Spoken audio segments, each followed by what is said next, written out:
El siglo XIX conoció en Europa occidental y en Norteamérica el inicio de un proceso, hoy prácticamente consumado por el capitalismo corporativista del siglo XX, que llevaría a la ruptura con todas aquellas tradiciones que habían mediado entre el hombre y la naturaleza. Antes de esa ruptura, los animales constituían el primer círculo de lo que rodeaba al hombre. Tal vez esto ya sugiera una distancia demasiado grande. Los animales se encontraban con el hombre en el centro del mundo de cada hombre. Tal posición central era, claro está, económica y productiva. Al margen de las transformaciones que pudieran darse en los medios de producción y en la organización social, los hombres dependían de los animales para el alimento, el trabajo, el transporte o el vestido. Y, sin embargo, el suponer que los animales entraron por primera vez en la imaginación humana en forma de carne, cuero o asta, no es sino retrotraer en milenios y milenios una actitud típicamente decimonónica. Los animales entraron por primera vez en la imaginación como mensajeros y promesas. La domesticación del ganado, por ejemplo, no empezó como una simple expectativa de leche y carne. El ganado tenía funciones mágicas, oraculares unas veces, sacrificatorias otras. Y en la elección de una determinada especie como mágica, domesticable y comestible, vino originariamente determinada por los hábitos, la proximidad y la invitación del animal en cuestión. Los animales nacen, sienten y mueren. En estas tres cosas se parecen al hombre. En su anatomía superficial, no así tanto en la profunda, en sus costumbres, en su tiempo, en sus capacidades físicas, se diferencian del hombre. Ambos, hombre y animal, son, al mismo tiempo, parecidos y distintos. Cuando contemplan a un hombre, los ojos de un animal tienen una expresión atenta y cautelosa. El mismo animal puede mirar a otra especie del mismo modo. No reserva para el hombre una mirada especial. Pero, salvo el hombre, ninguna otra especie reconocerá la mirada del animal como algo familiar. Otros animales se quedan atrapados en ella. El hombre toma conciencia de sí mismo al devolverla. Al animal lo examina a través de un estrecho abismo de incomprensión. Por eso, el hombre puede sorprender al animal. Pero el animal, incluso el domesticado, también sorprende al hombre. También éste observa al animal desde un abismo de incomprensión parecido, pero no idéntico. El hombre siempre mira desde la ignorancia y el miedo. Y así, cuando es él quien está siendo observado por el animal, sucede que es visto del mismo modo que ve él lo que lo rodea. El darse cuenta de esto es lo que hace que la mirada del animal le resulte familiar. Y, sin embargo, el animal es diferente y nunca se confunde con el hombre. De este modo, se le asigna un poder al animal comparable al poder humano, si bien nunca llegan a coincidir. El animal tiene secretos que, a diferencia de los secretos que guardan las cuevas, las montañas y los mares, están específicamente dirigidos al hombre. Si comparamos la mirada del animal con la de otro hombre, veremos más claramente esta relación. En principio, cuando la mirada es entre dos hombres, el lenguaje establece un puente entre los dos abismos. Aun cuando el encuentro sea hostil y no se utilice palabra alguna, aun cuando hablen lenguas diferentes, la existencia del lenguaje permite que al menos uno de ellos, si no los dos, mutuamente, se sienta confirmado por el otro. El lenguaje permite al hombre contar con los otros como consigo mismo. En esa confirmación que se hace posible por el lenguaje también pueden confirmarse la ignorancia y el miedo humanos, mientras que en los animales el miedo es una respuesta a una señal. En el hombre es algo endémico. Ningún animal confirma al hombre, ni positiva ni negativamente. El cazador puede matar y comerse al animal, a fin de que su energía se sume a la que él ya posee. El animal puede ser domesticado a fin de que constituya una fuente de aprovisionamiento para el campesino y trabaje para él. Pero la falta de un lenguaje común, su silencio, siempre garantiza su distancia, su diferencia, su exclusión con respecto al hombre. No obstante, precisamente debido a esa diferencia, podemos considerar que la vida de los animales, que no deben confundirse nunca con la de los hombres, corre paralela a la de estos. Solo en la muerte convergen las dos líneas paralelas y, tal vez, después de la muerte, se cruzan para volver a hacerse paralelas. De ahí la extendida creencia en la transmigración de las almas. Con sus vidas paralelas, los animales ofrecen al hombre un tipo de compañía diferente de todas las que puede aportar el intercambio humano. Diferente porque es una compañía ofrecida a la soledad del hombre en cuanto especie. Esta modalidad de compañía muda se consideraba tan simétrica que no es raro encontrar la creencia de que es el hombre quien carece de la facultad de hablar con los animales. De ahí todos los cuentos y leyendas de seres excepcionales, como Orfeo, que podían hablar con los animales en su propia lengua. ¿Cuáles eran los secretos y el parecido y de la diferencia del animal con respecto al hombre? Aquellos secretos cuya existencia reconocía al hombre al instante mismo de interceptar la mirada de un animal. En cierto sentido, toda la antropología, al estudiar el paso desde la naturaleza a la cultura, constituye una respuesta a esa pregunta. Pero hay también una respuesta más general. Todos los secretos eran acerca de los animales en cuanto mediadores entre el hombre y su origen. La teoría darwiniana de la evolución, indeleblemente marcada como está por las concepciones del siglo XIX europeo, pertenece, sin embargo, a una tradición tan antigua como el propio hombre. Los animales mediaban entre el hombre y su origen porque eran al mismo tiempo parecidos y diferentes de él. Los animales llegaban de allende el horizonte, pertenecían a aquí y a allá. Asimismo eran mortales e inmortales. La sangre del animal corría como la sangre humana, pero la especie era imperecedera, y cada león era león, cada buey, buey. Probablemente el primer dualismo existencial, se reflejaba en el trato que se daba a los animales. Eran sometidos y adorados, alimentados y sacrificados. Hoy los vestigios de ese dualismo permanecen entre aquellos que viven íntimamente con los animales y dependen de ellos. El campesino llega a encariñarse con su cerdo y se alegra de poder hacer la matanza. Lo que es significativo y tan difícil de comprender para el observador urbano es que las dos frases de esta oración están unidas por, en lugar de pero. El paralelismo de sus vidas parecidas, diferentes, hizo que los animales plantearan al hombre algunos de los primeros interrogantes, al mismo tiempo que le suministraban las respuestas. El animal fue la primera temática tratada por el hombre en la pintura. Probablemente el primer pigmento utilizado para pintar fue sangre animal. Y todavía más importante es el hecho de que se supone que la primera metáfora fue animal. En su ensayo sobre el origen de las lenguas, Rousseau sostenía que el propio lenguaje empezó con la metáfora. Dado que la emoción fue el primer motivo que indujo al hombre a hablar, las primeras palabras que éste pronunciaría hubieron de ser tropo, metáfora. Primero nació el lenguaje figurativo. Los verdaderos significados fueron los que más tardarían en encontrarse. El que la primera metáfora fuera animal se debía a que la relación esencial entre el hombre y el animal era metafórica. Lo que tenían en común los dos términos de esa relación, el hombre y el animal, revelaba lo que los diferenciaba, y a la inversa. En su libro sobre los tótem, Lévi-Strauss comenta este razonamiento de Rousseau.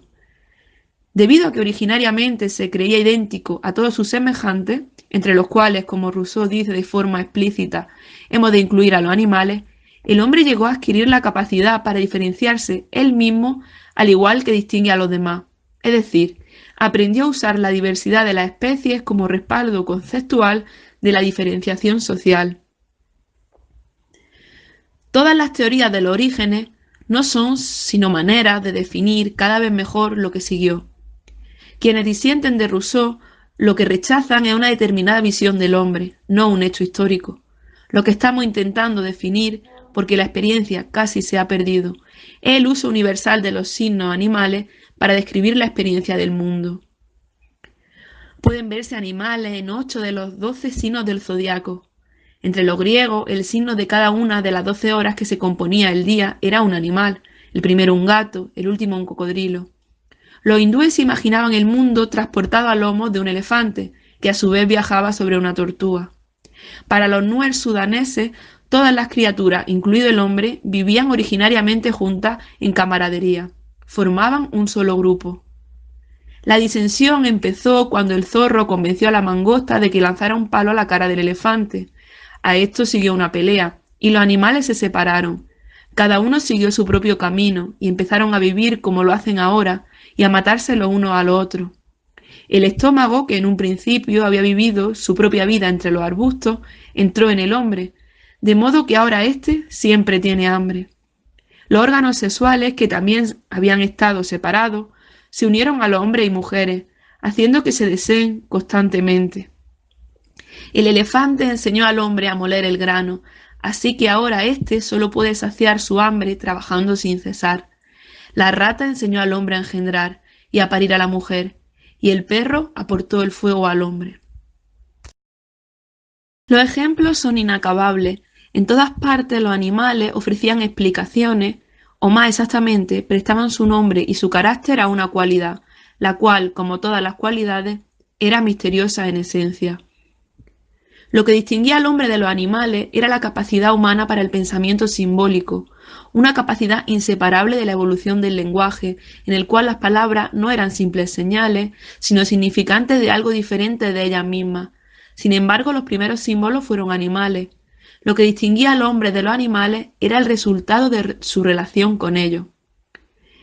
La Ilíada es uno de los primeros textos de que disponemos.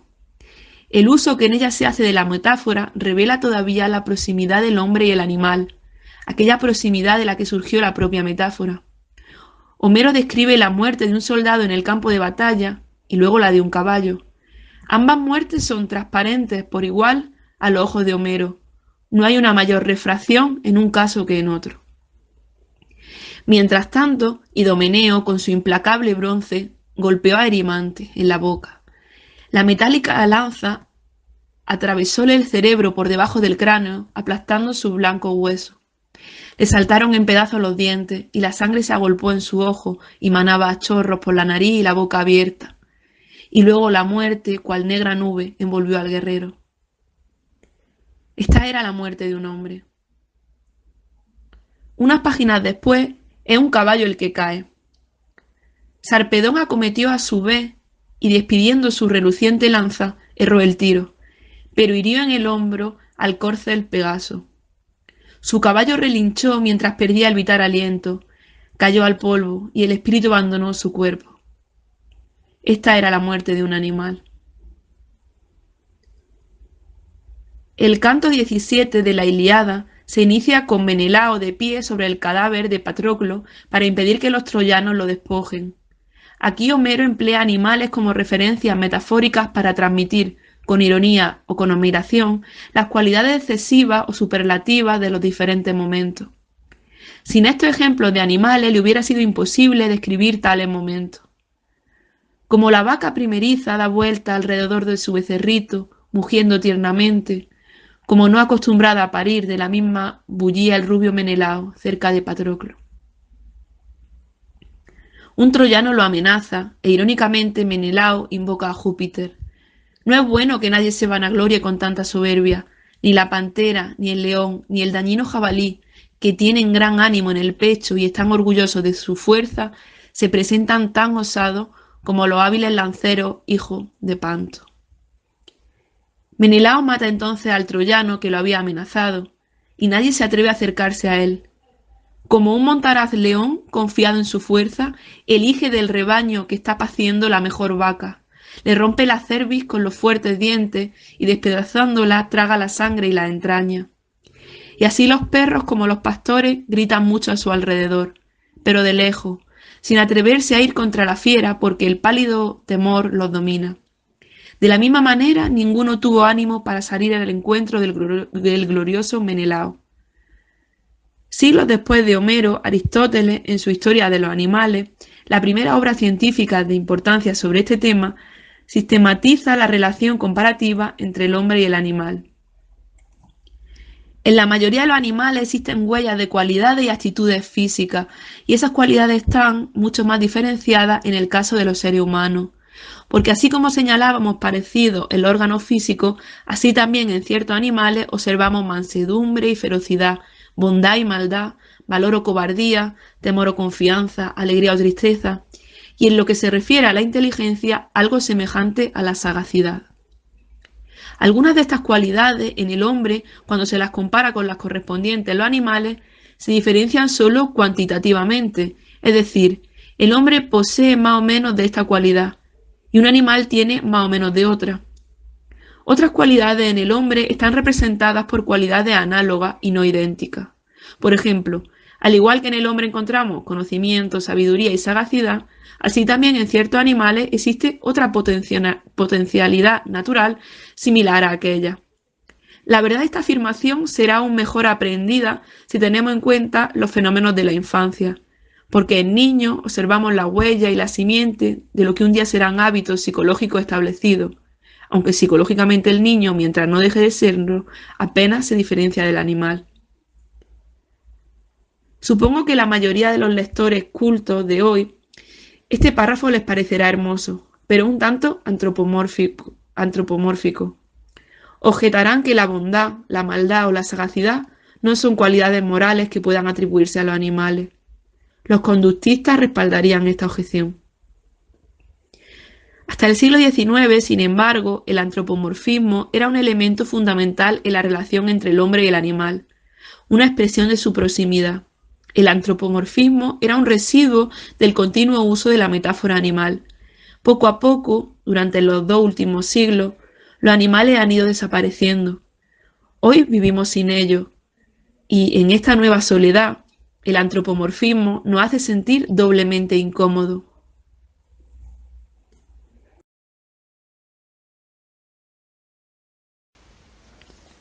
La ruptura teórica decisiva llegó con Descartes. El filósofo francés internalizó dentro del hombre el dualismo implícito en la relación del hombre con los animales. Al hacer una división absoluta entre el alma y el cuerpo, legó el cuerpo a las leyes de la física y la mecánica, y puesto que los animales no tienen alma, quedaron reducidos al modelo mecánico. Solo muy lentamente irían apareciendo las consecuencias de la ruptura de Descartes.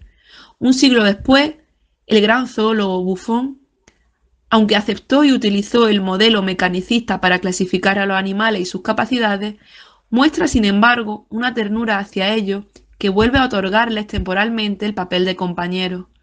Hasta cierto punto, tal ternura es una forma de envidia. Lo que el hombre ha de hacer para trascender al animal, para trascender lo que hay en él de mecánico y hacia lo que le conduce su peculiar espiritualidad, a menudo se convierte en angustia. Y así, al compararse con ello, y pese al modelo mecanicista, le parece que el animal goza de una suerte de inocencia. El animal ha sido vaciado de experiencia y secreto, y esta nueva inocencia inventada empieza a provocar en el hombre cierta nostalgia. Por primera vez se sitúa a los animales en un pasado cada vez más lejano. Buffon decía lo siguiente cuando escribía a propósito del castor. En el mismo grado en que el hombre se ha alzado por encima del estado de naturaleza, han caído los animales por debajo de ésta, conquistados y convertidos en esclavos, o tratados como rebeldes y diseminados por la fuerza. Sus sociedades han desaparecido, su industria se ha vuelto improductiva, sus artes, todavía vacilantes, se han desvanecido. Todas las especies han perdido sus cualidades generales, no reteniendo cada una de ellas sino sus capacidades distintivas, desarrolladas en unas mediante el ejemplo, la imitación o la educación, y en otras por el temor y la necesidad durante su constante lucha por la supervivencia.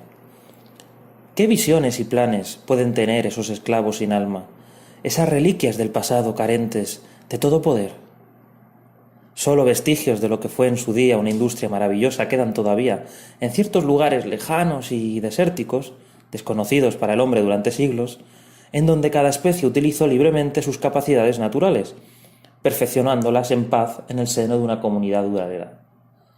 Los castores son tal vez el único ejemplo que haya perdurado, el último monumento a aquella inteligencia animal.